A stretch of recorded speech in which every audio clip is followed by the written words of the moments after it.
And welcome back to Good Vibes. I'm Martin Falls. Debbie Cox DeNova is in the house. And of course, she brings a topic each and every week. You're going to need a pen and a paper for this one, and it's building self-esteem. And Debbie, welcome to the program. Thank you so much. We just had a big sports on the bayou with a lot of celebrities in here. And, you know, when I saw the topic, I've interviewed so many people over the years. But not everybody has high self-esteem. It's the truth. So tell me about it. I want to learn. This is one of the most talked about topics. The one thing that so many of my clients want me to help them with is how do I have higher self-esteem? And really self-esteem most of the time, unless we're talking about children, is a function of the voice that's going on inside of you, an inner critic. And in those with low self-esteem, that inner critic just happens to be meaner. It tells you, I'm not good enough, I might as well give up, nobody likes me, and on and on and on. To the point where the person starts to believe that this is the truth, when in fact, if you look at them, raw talent, abilities, they're really on an even playing field or even better than some people who have higher self-esteem and are accomplishing more in life. So today I want to talk about a strategy that David Burns, who was a professor at in the Department of Psychiatry and Behavioral Sciences at Stanford University, he came up with a method called the triple column method, which he wrote about in his book, Feeling Good, the New Mood Therapy. And it's very simple. So if at home you struggle with self-esteem issues, I invite you to get a pen and paper right now. And we're going to do this really simple strategy. And it's going to help you, if you're willing to dedicate 15 minutes per day, it's going to help you to silence the critic when in and of itself, that will raise your self-esteem. You said triple column. I drew 3 columns. Is that? Yes. Okay. Am I ahead of the game? Yeah, you're ahead of the game. Right. So what you're going to want to do is take that piece of paper and draw 2 lines. And so you're going to create 3 columns. Okay. Okay. And what you're going to do is label the first column automatic thoughts. Okay. And the second column, you're going to label it cognitive distortions. And the third one, you're going to write rational response or self-defense. Okay. Right. So when we're talking about the inner critic, what we need to do is basically shine a light of awareness on what messages are playing in your mind whenever you feel defeated, whenever you're feeling low. Okay. So 15 minutes a day, we want you to identify the thoughts that create that feeling within you. Now, it's very important that when you're writing on the left-hand column, the automatic thoughts that come up, that you feel into the feeling. Like you might feel like, oh, I feel like garbage right now, right? Feel the feeling, but don't write, I feel like garbage in that column. You're writing the thought behind why do you feel like garbage. So for example, you may be someone who's chronically late. And so you find yourself in an experience where you're late and you're running and you start feeling anxiety and panic build up and you tell yourself, I'm always late, I'm such a loser. Okay. That's what you want to write in that column, the automatic thought that comes along with that bad feeling. Okay. In the second column, and this is really important, we're going to write the cognitive distortion that this creates. Okay. So understanding what cognitive distortions are is really important. And I'm going to go over 10 of them, and I encourage you to write them down because this is going to help you to label what kind of thought you're having. Okay, you ready? The first one is called mental filtering. Mental filtering is where we basically hyper-focus on the negative, and we screen out the positive. And we've already talked about negativity bias. We're kind of wired that way. Right. So as soon as something negative happens, there goes our focus while we dismiss all of the positive. Even if there's 99 people saying you did great and that one person saying you didn't do so great, right? Your mind will hyper-focus on that. Number 2 is the all or nothing thinking. This is having black or white thinking. So this is basically, you'll hear people saying always, every, or never. Really, like you're thinking in terms of success or failure, win or lose, all or nothing, okay? Number 3 is overgeneralization. And this is where we see a single event as proof that everything is going to go all wrong or that everything is going all wrong. One little thing happens and it's like the whole world is falling apart. Overgeneralization. My day's going to... Exactly. I mean, a whole day is shot, Well, right? it's only 8:30. Exactly. Exactly. Number 4 is shoulds and oughts. Now, this is where you have an ironclad view of how you should be or people should be in the world. And when they don't show up that way or you don't show up that way, oftentimes what happens is anxiety, anger, stress, reactivity about the fact that that's not coming to pass. What do you call that one again? That one's called shoulds and oughts, O-U-G-H-T-S. Okay, should and ought. Okay. Number 5 is emotional reasoning. Now, this is actually basically saying my feelings equal facts. So the way I feel about it must mean that this is the way that it is. All right. So we basically make predictions based on just the way that we feel, even though the evidence on the outside might be pointing to something different.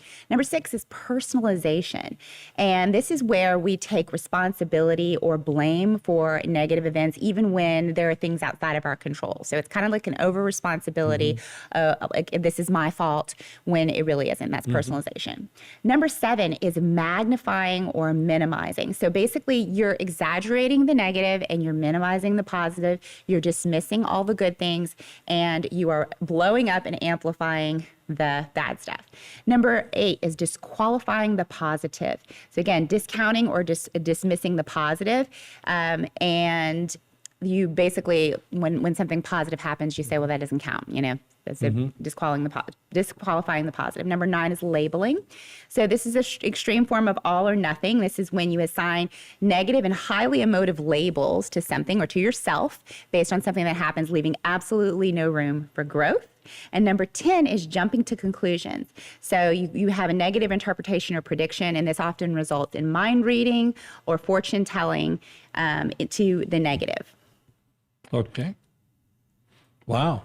10 cognitive distortions. Really important for you to have those down in a very high kind of overview way. We went over them.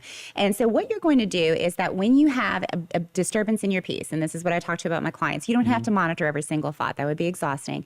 Wait until you have a disturbance in your piece. As soon as you have a disturbance in your piece, then you want to look back and see what is the thought that's driving that disturbance, okay? And then we just want to bring it into your awareness. So again, on the left-hand column, that's where it would go. We used the example earlier, I am always late, okay?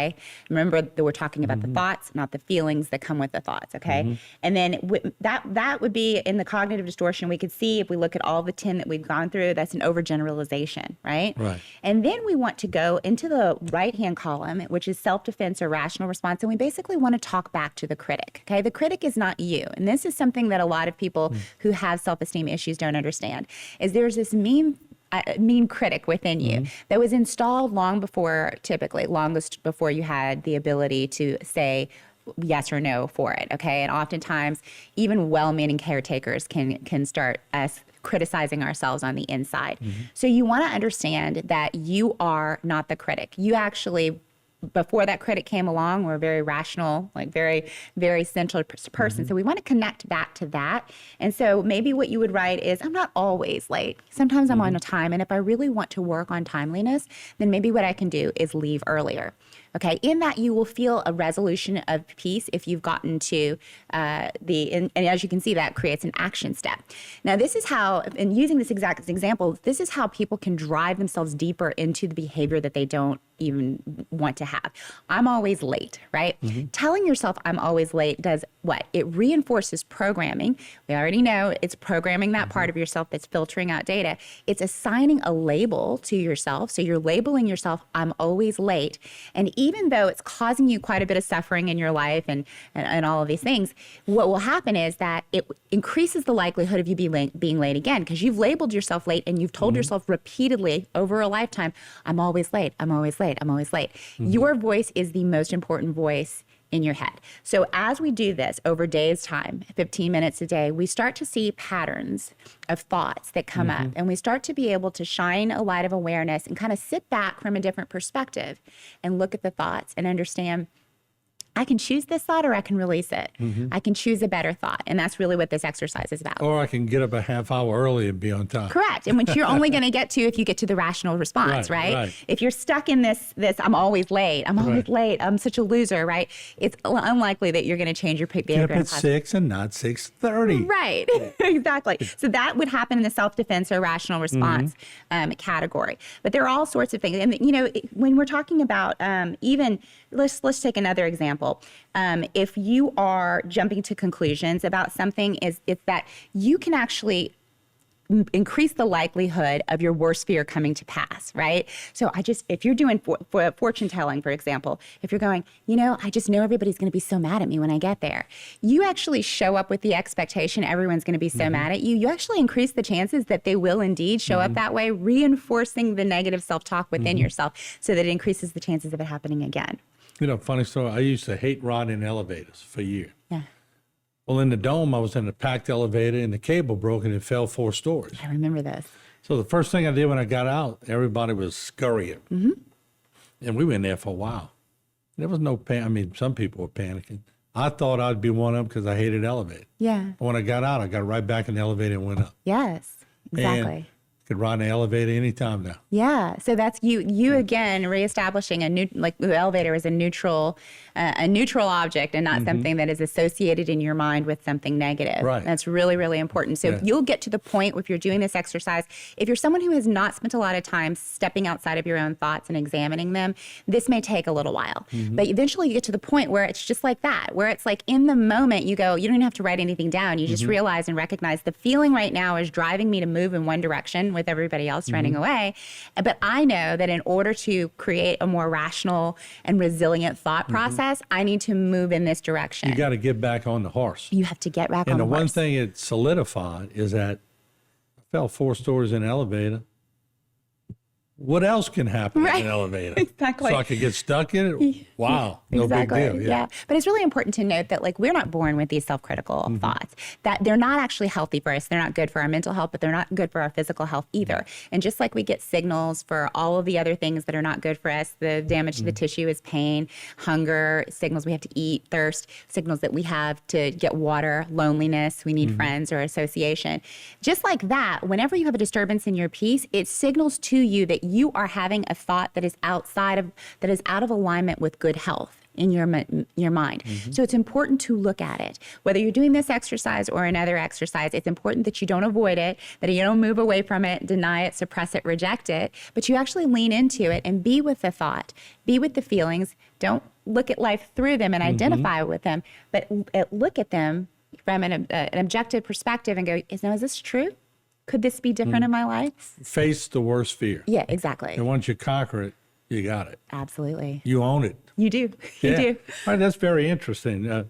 Maybe we'll elaborate more on this on other shows because I could probably talk forever on this. Oh, it's a big topic. It really is. All right, well, thank you. What's next week? Do we know? We do not know yet. Surprise, right? Oh, yeah, every week. Oh, maybe we could talk about surprise dates or something. All right. Thank you, Debbie. Yeah. All right. We're going to take a short break. More HTV programming coming up. Don't forget Facebook and YouTube. Catch all the shows. We'll be right back.